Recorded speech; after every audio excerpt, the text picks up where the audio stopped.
Olá de novo, olá mais uma vez, boa noite a todos, boa noite a todas. Sejam novamente bem-vindos à continuação da nossa live sobre o João do Rio, sobre a crônica Modern Girls. Bem-vindos novamente, bem-vindos outra vez. Boa noite a todos, boa noite a todas. Vamos só esperar mais alguns segundos para que o povo todo, o bonde literário inteiro possa entrar na nossa live, não é? Vamos aguardar aí o retorno dos nossos colegas. Boa noite outra vez. Alguém ficou com alguma dúvida? Alguém gostaria de fazer algum comentário relativo à aula de hoje? Alguém gostaria de fazer algum comentário sobre o texto? Alguma dúvida? Colocar alguma questão? Né? Se vocês tiverem alguma dúvida, a gente começa respondendo alguma questão que guarde pertinência com a nossa conversa de hoje. Se não tiverem, só iremos aguardar mais um pouquinho e então daremos continuidade à crônica. Não sei se todas as pessoas retornarão. Em geral, quando a gente faz duas partes, metade fica pelo caminho, né? Até porque as pessoas também estão cansadas, já é um horário que começa a ser um pouco mais avançado. E aí, boa parte das pessoas, vão jantar, vão dormir, vão fazer outras coisas, cuidar das suas vidas. E aqui prosseguimos os fortes, né? Tapa no brechó. Eu fiquei com um pouco de dúvida em relação a como o pessimista é apresentado no texto. Ótimo. Bom, num nível mais raso, digamos assim, num primeiro plano, o pessimista é um amigo, é um colega do narrador. Até aí não se tem muitos problemas, não se tem muitas dúvidas. Porém, esse pessimista não representa somente uma pessoa, né? Não é um personagem qualquer. Nós temos de pensar sempre que o João do Rio está nessa transição.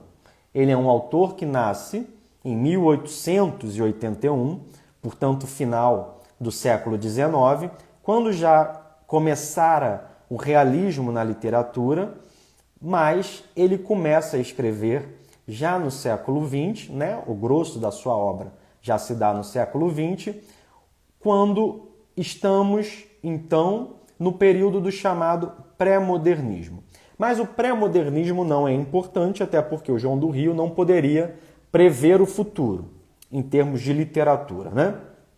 O que é mais importante é que, estando neste período de transição, o João do Rio olha à sua volta, olha para a sua cidade, olha para as relações sociais e ele vê que tudo está se transformando.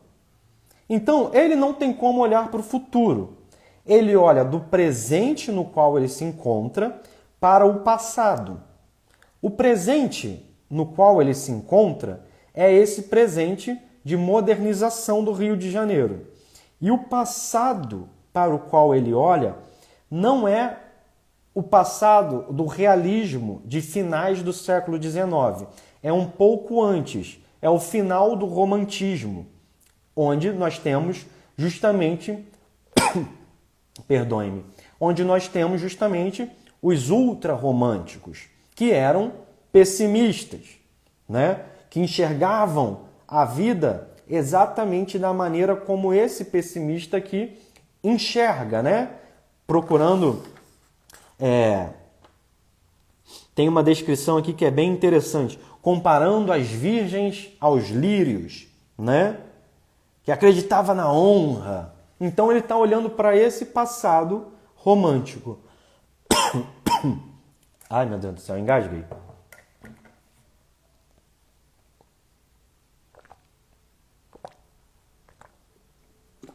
Então, um pessimista é esse representante de uma outra época, né? E o narrador é alguém que está olhando para o presente, para a modernização do Brasil e do Rio de Janeiro. Então, já temos aí um quórum, né? Já temos aí um público muito bom. Obrigado por terem voltado. Vamos dar então continuidade. O homem brasileiro transforma-se, adaptando de bloco a civilização.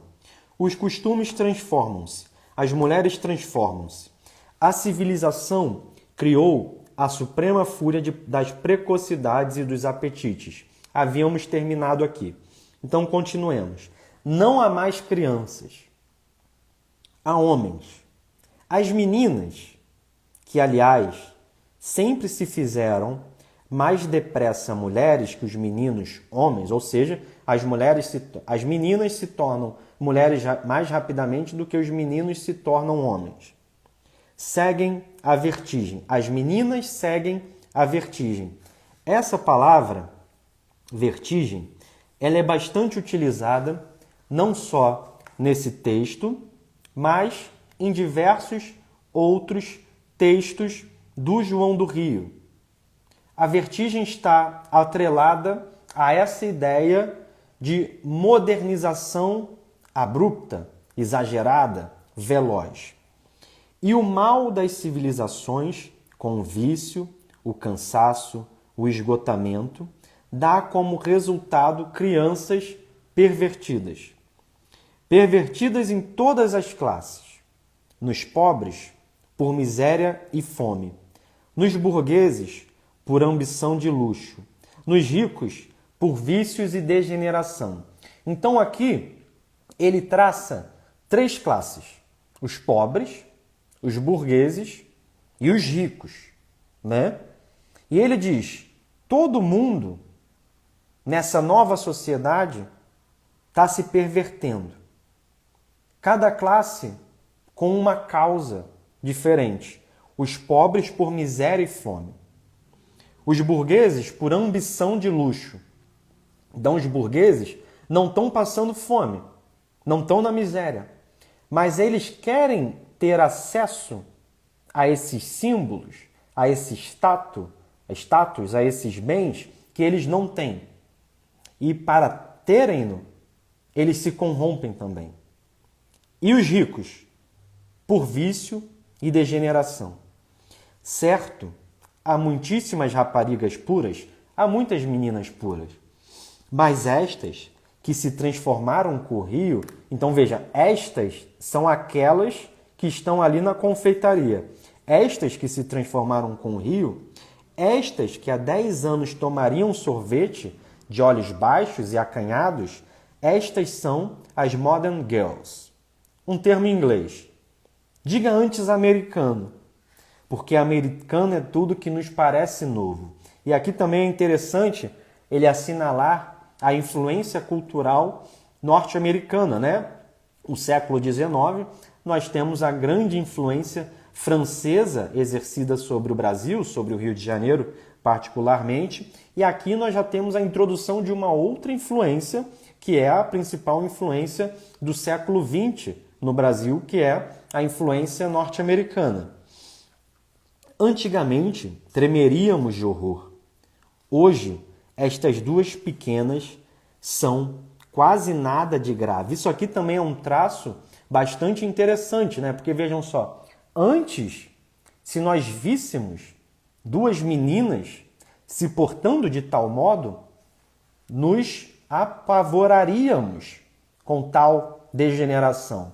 Contudo, hoje, tratamos-las como se fosse algo normal, como se elas estivessem agindo de uma maneira aceitável, como se aquela mãe estivesse agindo de uma maneira aceitável, como se aquele homem que chega nervoso e enrolando os bigodes também o fizesse, e também os rapazes. Semivirgens? Contaminadas de flirt? Sei lá. É preciso conhecer o Rio atual para apanhar o pavor imenso do que poderíamos denominar a prostituição infantil. Então vejam que a crônica dá uma imensa liberdade para o autor. A crônica permite que, ora, ele trabalhe a narrativa de maneira mais similar ao conto. Ora, ela permite que ele faça análises que têm um quê de sociológica. Ora, ela permite que ele seja um cronista dos costumes, né? Então, a crônica dá uma imensa liberdade para o autor, que dentro dessa crônica dentro desse gênero crônica, pode transitar entre diversos elementos de outros gêneros literários. E aqui é justamente o que ele faz, com um quê de jornalista, com um quê de sociólogo, né? O pavor imenso do que poderíamos denominar a prostituição infantil. Então ele narrou toda uma cena e agora ele dá um nome para isso, dá um conceito para isso. Este é o caso bonito, não se aflija. Bonito à vista dos outros, porque os outros são sinistros, né? Antecipando um pouco da famosa frase sartreana, né? O inferno são os outros. O que Paris e Lisboa e Londres, enfim, as cidades europeias oferecem, então, naturalmente, prolifera agora no Rio. E vejam que esse verbo proliferar é muito interessante, porque o João do Rio não é um escritor naturalista, longe disso. Mas aqui nós temos esse caráter orgânico da proliferação de uma doença. Então, essa modernização, tal como ela está ocorrendo, tal como ela está sendo feita, ela está proliferando essa doença social, que é a perversão das crianças, até ao ponto de elas se prostituírem, né? A miséria desonesta manda as meninas, as crianças, para a rua e explora-as. A matrona é uma mãe, é uma senhora de idade, é uma senhora respeitável, uma matrona, né? uma mulher de respeito. A matronas, vejam só então que cria-se uma certa ironia ou antítese. Há matronas que negociam com as filhas de modo alarmante, ou seja, mães que se utilizam das filhas, que as prostituem. Há cavalheiros que fazem de colecionar crianças um esporte tranquilo. Isso aqui é algo terrível, né? Tudo aqui é terrível. Tudo aqui é terrível. A matrona, a mãe, que aceita esse tipo de situação. No entanto, tão terrível quanto são esses homens que fazem de colecionar crianças um esporte tranquilo. Ou seja, para esses homens, pagar pelo sexo com essas meninas é uma coleção, é um esporte, né? A cidade tem mesmo, não uma só, mas muitas casas publicamente secretas, ou seja, são aqueles espaços, aqueles prostíbulos, nos quais há prostituição infantil, que todo mundo sabe, mas que tratam como se ninguém soubesse. Então é publicamente secreto. Todo mundo sabe o que acontece ali, mas ninguém faz nada. Exatamente, Clara, uma imensa degradação da sociedade que está sendo observada pelo João do Rio. E aqui eu gostaria de mais uma vez na nossa live ressaltar que o João do Rio não é um sujeito de um tipo assim, saudosista, conservador, né? Conservador aqui naquele sentido um pouco mais de reacionário. Não é isso, né? Ele não está apregoando uma volta ao passado, né? O João do Rio era um homem, como eu disse, que transitava entre os polos da cidade, subia ao morro, se interessava por religiões de matriz africana, era homossexual, mulato, um sujeito extremamente popular, né? Alguém que ia desde da High Society até os blocos de carnaval. Então, não é isso. Ele não é esse tipo de sujeito que quer um reestabelecimento do passado, como se o passado fosse algo incrivelmente melhor. Mas ele está vendo que essa modernização está violentando determinadas características que deveriam ser invioláveis, né? Exatamente, Celso. Essas crianças estão sendo exploradas nas barbas de todo mundo, como escreve o Celso, e todo mundo finge que não vê. Casas publicamente secretas, frequentadas por meninas dos 12 aos 16 anos.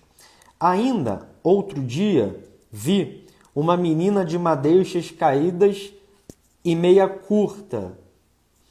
Olhou-me com insolência e entrou numa casa secreta que ficava bem em frente ao ponto de bonde em que me achava. Ou seja, de secreta não tem nada, está na frente de um ponto de bonde, né?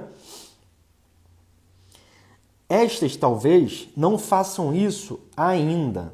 Estas, ele está falando, quando ele fala estas, ele se refere às meninas que estão ali na frente dele na confeitaria. Estas são as eternas pedidas. As eternas pedidas? E ele responde: criaturinhas com o trópico, o vício das ruas, o apetite do luxo que não podem ter. Eu não estou pretendendo avançar demais o sinal aqui na nossa série das crônicas.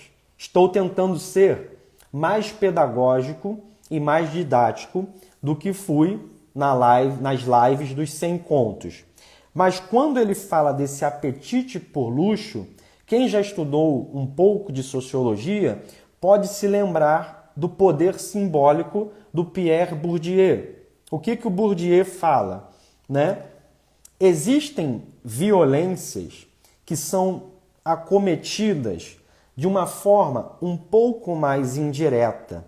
Por exemplo, digamos que a elite tenha acesso a um determinado tipo de celular. E toda a sociedade incentiva que as pessoas tenham aquele celular. Mas os mais pobres não podem comprá-lo, porque ele é muito caro. Só que, ao mesmo tempo que eles não podem, quem tem aquele celular goza de um benefício, de um status social. Então, essas pessoas que não podem tê-lo, pelo poder de compra baixo, acabam se vendo compelidas a darem algum jeito para o obterem. Então aqui nós configuramos uma situação que, transportada para o conto, faz todo sentido. Ou seja, queremos andar de carro. Todo mundo diz que isso é a maior maravilha do mundo. Porém, as minhas condições sociais não me permitem. Então eu vou fazer o que for necessário para ter acesso a esse símbolo. E a forma que eu tenho, enquanto menina, enquanto garota, é me prostituir.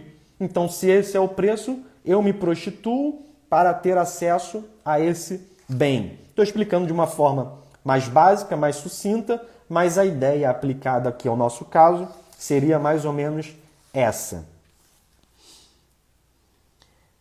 Criaturinhas com o trópico, o vício das ruas, o apetite do luxo que não podem ter.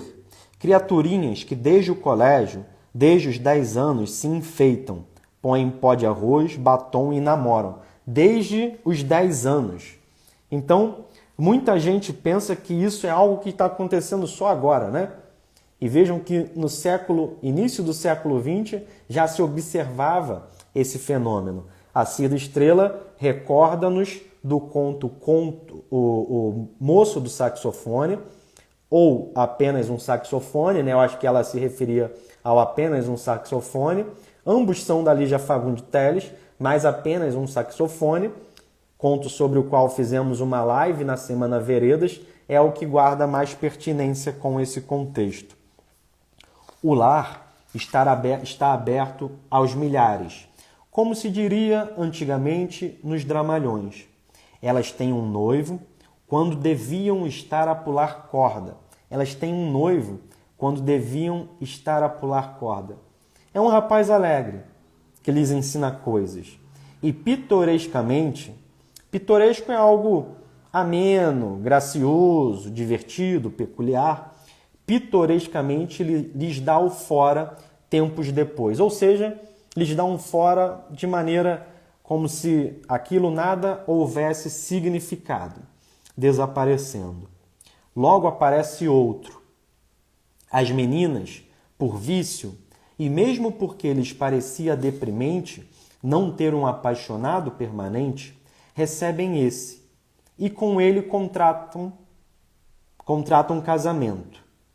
Ao cabo de 2 ou 3 meses, a cena se repete e vem terceiro, de modo que é muito comum ouvir nas conversas das pobres mães: a minha filha vai casar.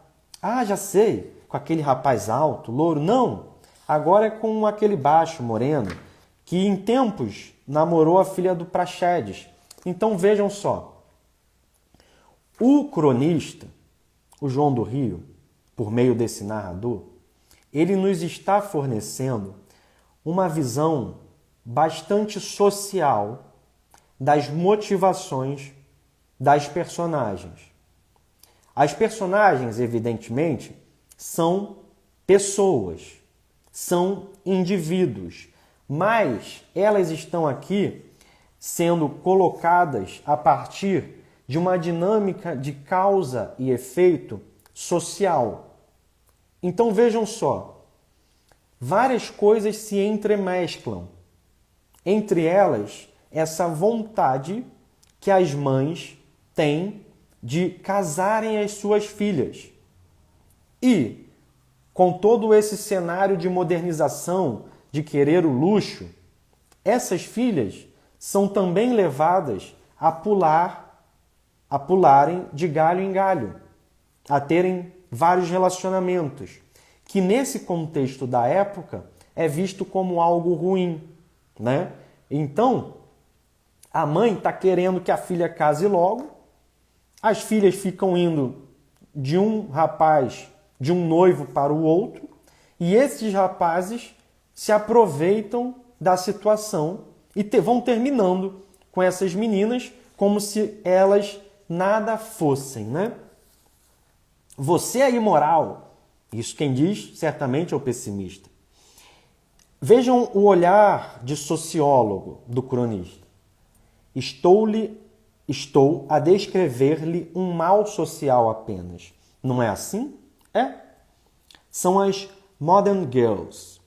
E o mesmo fenômeno se reproduz na alta sociedade, com mais elegância, sem a declaração de noivado oficial, mas com um flerte tão íntimo que se teme pensar não ser muito mais. Quais as ideias dessas pobres criaturinhas, meu caro pessimista? Coitadinhas. Ingenuidade. A ingenuidade do mal espontâneo.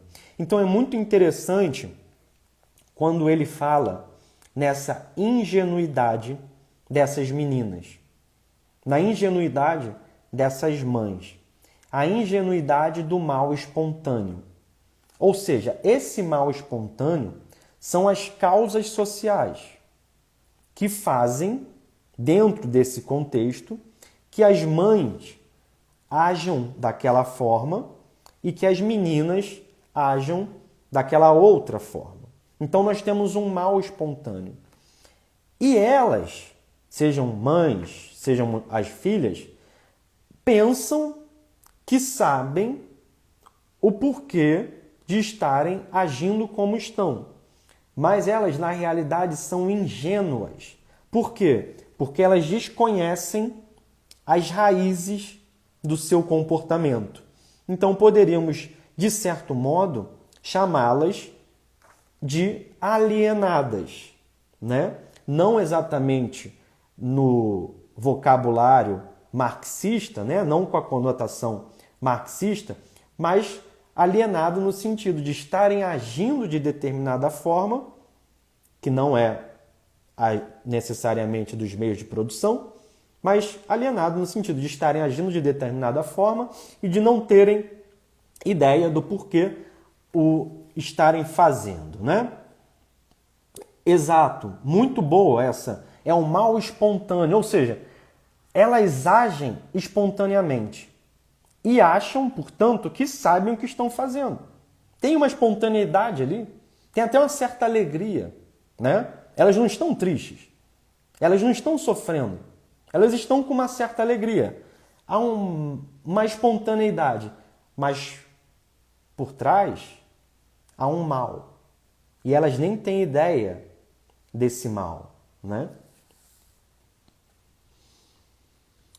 Elas são antes vítimas do nome, da situação, do momento, da sociedade. Então, ele, o narrador, as coloca como vítimas. Nenhuma delas tem plena convicção do que pratica.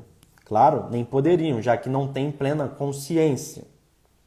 E algum de nós, neste instante vertiginoso da cidade, mais uma vez aparece a palavra vertiginoso. Antes foi vertigem, mas essa ideia de velocidade, né? Tem plena consciência, exata consciência do que faz. Algum de nós tem plena consciência do que faz.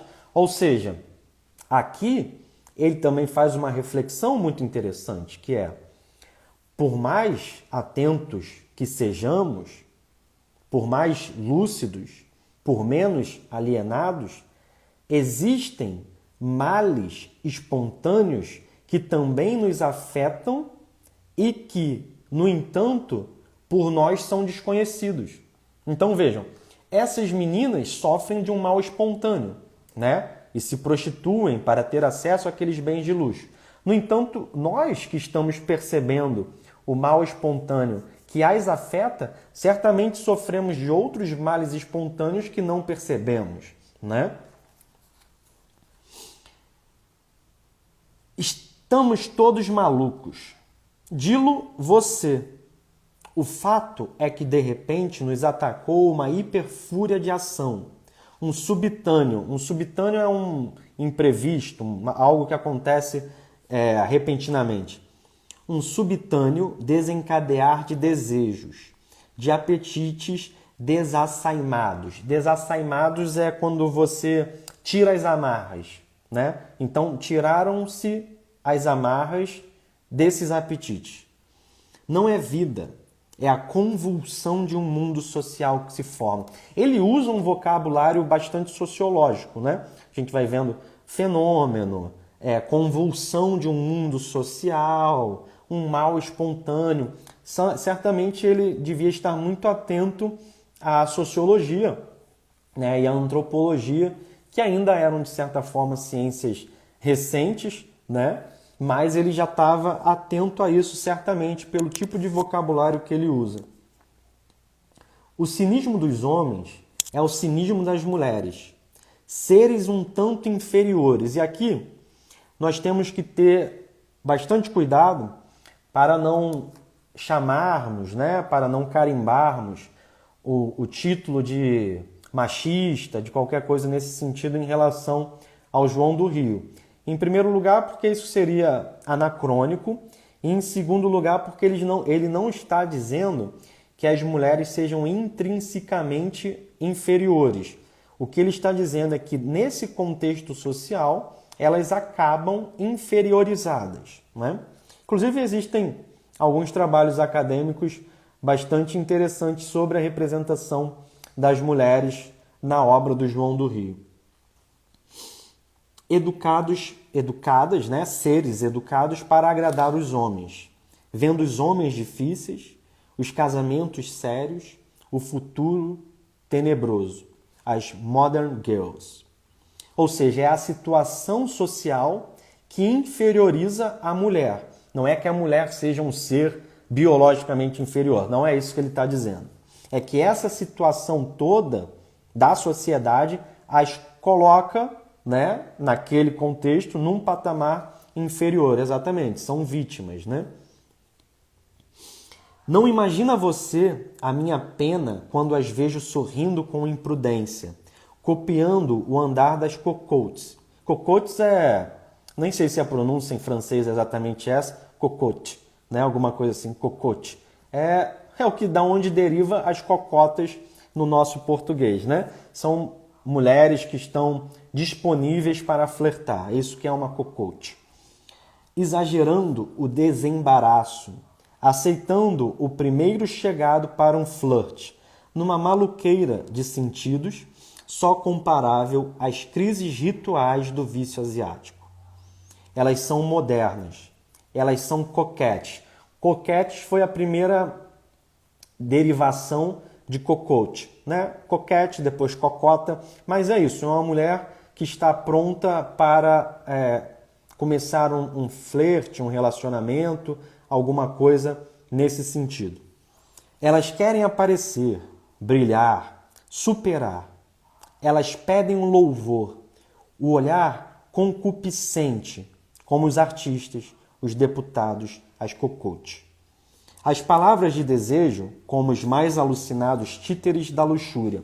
E vejam que ele grafa a luxúria em maiúsculo, como se fosse a luxúria uma deusa que manipula as suas títeres, os seus títeres, né? Então, essas meninas são incentivadas a terem um comportamento de luxúria, luxurioso. E para terem-no, elas se pervertem e se prostituem. Então, na causa, né, dessa luxúria está o mal espontâneo. E tudo por imitação. E aqui ele insere um elemento muito interessante das relações sociais, que é o da imitação. A imitação é um elemento extremamente forte na sociedade, né? Então existe um determinado padrão comportamental, determinados itens do desejo coletivo, e nós nos comportamos segundo essa coletividade. Nós imitamos os outros, né? Uma parte muito grande do nosso comportamento se dá por imitação, né? Uma parte muito pequena se dá pela nossa própria personalidade, pela nossa própria individualidade, né? Então, esse coletivo se altera, então essas meninas são também alteradas. Porque um instante é esse. Porque o momento desvairante é de um galope desenfreado. Ele sempre traz essas imagens de velocidade, de fúria, né? De excesso sem termo, porque já não há juízo. Virou um moralista como Diógenes, caro amigo. Entretanto, o grupo das meninas e dos rapazes acabara as bebidas. Agora ele fez todo o seu discurso sociológico, né? Analisou o comportamento não só das meninas, mas da cidade que se transforma e que, ao se transformar, faz com que as relações sociais sejam pervertidas, e agora ele vai narrar o desfecho dessa situação que se passa ali à frente dele e de seu caro colega, o pessimista. Entretanto, o grupo das meninas e dos rapazes acabaram as bebidas. Os rapazes estavam de certo com pressa de continuar os apertões nos automóveis, apalpar as meninas, pegar nas meninas. Vamos, já 20 minutos. Não quer mais nada, mamã? Mamã é mamãe, né? Não, muito obrigada. Então, em marcha, para a beira-mar. E aí um dos rapazes diz, nunca. Vou mostrar-lhes agora o ponto mais escuro da cidade, o Jardim Botânico. Então vejam a maldade aqui, né? Ele quer levar aquelas meninas para o ponto mais escuro da cidade. Faz-se tarde. Olha teu pai, menina. Qual? Em 10 minutos estamos lá. É um automóvel esplêndido. Então, esse desejo pelo automóvel surge quase como um leitmotiv aqui, ou seja, um elemento que fica ressurgindo o tempo todo na narrativa, que é o objeto de desejo dessas meninas e também da mãe. Partamos. O bando ergueu-se, houve um arrastar de cadeiras e agora vai ser revelada a relação daquele homem que entrou nervoso com a menina, né? Saiu a senhora gorda à frente, a menina mais velha seguia com um dos rapazes que lhe segurava o braço. A menina menor também partia acompanhada pelo outro que lhe dizia coisas ao ouvido. Vejam que interessante a crônica, né? Ele começa numa narrativa, faz uma espécie de ensaio sociológico, analisa os costumes e volta para um desfecho outra vez narrativo. A menina mais velha seguia com um dos rapazes que lhe segurava o braço. A menina menor também partia, acompanhada pelo outro, que lhe dizia coisas ao ouvido. Ficamos sós, eu, o pessimista, e o homem nervoso da outra mesa. O tempo, aliás, apenas para que o homem nervoso se levantasse. Então o grupo dos rapazes da mãe e da menina saiu. O homem nervoso se levantou e, tomando um lenço que ficara esquecido na mesa alegre, na mesa em que as meninas estavam, o embrulhasse com a sua carta. Então a menina, de propósito, deixa o lenço e sai. O homem nervoso vai à mesa, pega aquele lenço e bota o envelope e embrulha o envelope com esse papel, com esse lenço, com esse pano, que ficara esquecido na mesa alegre, o embrulhasse com sua carta. A menor das pequenas voltava, rindo, a dizer alto para fora: esperem, é um segundo. Correu à mesa, apanhou o lenço com a carta. E é claro que nessa carta, nesse envelope, certamente havia dinheiro. Por quê? Porque a menina havia se prostituído ou iria se prostituir com aquele homem. Correu à mesa, apanhou o lenço com a carta, lançou um olhar malicioso ao homem e partiu lépida. Lépido é alegre, sem se preocupar com o nosso juízo. Essas é que são as ingênuas? Berrou o pessimista. Né? Então ela sai lépida, alegre, o pessimista berra. Essas é que são as ingênuas? E aí o narrador diz: há ingênuas e ingênuas. Ingênuas, xarope de groselha, está se referindo à mãe. E o outro diz: ingênuas, uísque em Caxambu? Exatamente. Esta, porém, esta é a menina que acabou de pegar o dinheiro. Esta, porém, é menos que o uísque, ou seja, é menos do que aquilo que ela pensa que ela é. Ela é menos que o uísque. Ela está abaixo daquilo que ela pensa ser. E mais que xarope. Ela é mais esperta que a mãe, mais maliciosa, mais maldosa que a mãe. É o comum das modern girls, o que se pode chamar. É uma ingênua coquetel e com ovo, excelente amigo, e com ovo. E aí, no final, ele dá esse desfecho de crônica, né? Introduzindo o elemento inicial da crônica, que era justamente se ele iria beber um coquetel, um xerez, e aí, no final, ele dá esse tom um pouco mais humorístico, depois de toda a tensão, de todo o peso dessa narrativa final, dessa cena final. Pessoal, espero que vocês tenham gostado. Realmente não esperava que nossa conversa fosse render tanto, né? Era para ter sido uma live de 1 hora, já nos aproximamos de 1h40. Então, amanhã, nossa crônica será Queixa de Defunto, do Lima Barreto, tá? Queixa de Defunto, às 9 horas. E eu gostaria também de lembrar-lhes de que o nosso canal no Telegram está ficando muito legal. Hoje eu coloquei um áudio lá de quase 40 minutos sobre as etapas, os estágios da chamada Jornada do Herói. Estamos analisando o livro, acho que não tá mais distante, A Jornada do Escritor, né?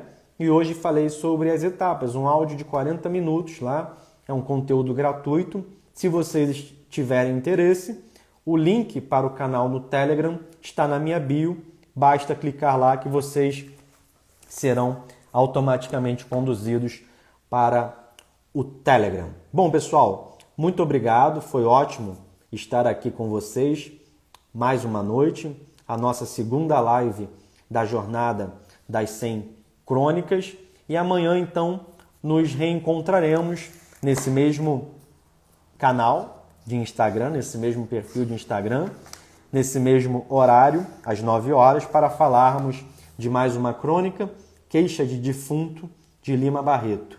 Muito obrigado pela presença de todos, muito obrigado pela disposição de estarem aqui por quase 2 horas seguidas. Foi muito bom estar com vocês. Tenham uma boa noite de terça-feira. Fiquem com Deus, descansem e nos vemos amanhã. Até lá!